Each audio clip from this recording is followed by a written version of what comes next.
Madam నమస్తే madam. నమస్కారం అండి. ఈ ఆవిర్భావ సభ అనేది ఒక పండగ వాతావరణం జన సైనికులు కానీ వీర మహిళలకు కానీ ఎలా జరగబోతుంది? తినబోతు రుచి తర్వాత పార్టీ గెలిచిన తర్వాత అదే తినబోతు రుచులు ఎందుకండి? రేపు 14వ తారీఖున 11 సంవత్సరాలు పూర్తి చేసుకొని పార్టీ ఆవిర్భవించి 12వ వసంతంలోకి అడుగు పెడుతున్నాం. ఈ 12 వసంతాల్లో కూడా చాలా కష్టాలు నష్టాలు ఓర్చుకున్నాం. కానీ ఈరోజు పవన్ కళ్యాణ్ ఎక్కడికి వెళ్తే అక్కడ గెలుపు అనే ధ్యేయంగా ఈరోజు పనిచేస్తున్నాం. జనసేన అంటే పవన్ కళ్యాణ్ గారు ఈరోజు కార్యకర్తలకు కానీ ప్రజలకు కానీ ఇచ్చిన మాట నిలబెట్టుకునే నాయకుడు, యోధుడు అనే ఒక మంచి పేరు తెచ్చుకున్నాడు. అదే రకంగా పరిపాలనలో కూడా ఒక మచ్చలేని వ్యక్తిగా కూడా ఆయన చేస్తున్నాడు. మరి ఆయన ఈరోజు ఈ కార్యక్రమం చేపట్టడం చాలా అందరూ కూడా ప్రజలందరూ కూడా ఈగర్లీ వెయిటింగ్ ఏం చేస్తారని. ఆయన ఇంకా మంచి కార్యక్రమాలు చేయాలని రాష్ట్ర ప్రజలందరూ చేస్తున్నారు.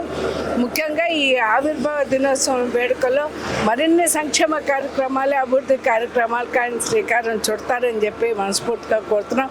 మరి చాలామంది లక్షల మంది వచ్చి ఈరోజు సభను విజయవంతం చేయాలని కోరుతున్నాం. మేడం నమస్తే మేడం. నమస్కారం అండి. ఈ ఆవిర్భావ సభ అనేది ఒక పండగ వాతావరణం జన సైనికులు కానీ వీర మహిళలకు కానీ ఎలా జరగబోతుంది?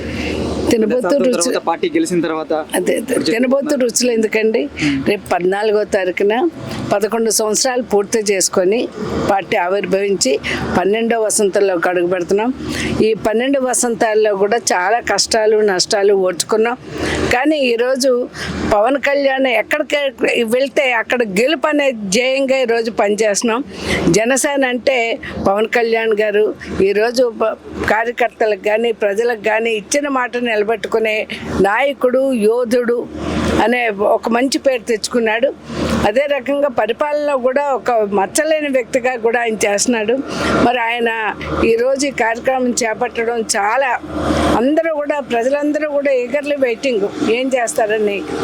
ఆయన ఇంకా మంచి కార్యక్రమాలు చేయాలని రాష్ట్ర ప్రజలందరూ చేస్తున్నారు. ముఖ్యంగా ఈ ఆవిర్భావ దినోత్సవం వేడుకల్లో మరిన్ని సంక్షేమ కార్యక్రమాలు, అభివృద్ధి కార్యక్రమాలకు ఆయన శ్రీకారం చుడతారని చెప్పి మనస్ఫూర్తిగా కోరుతున్నాం.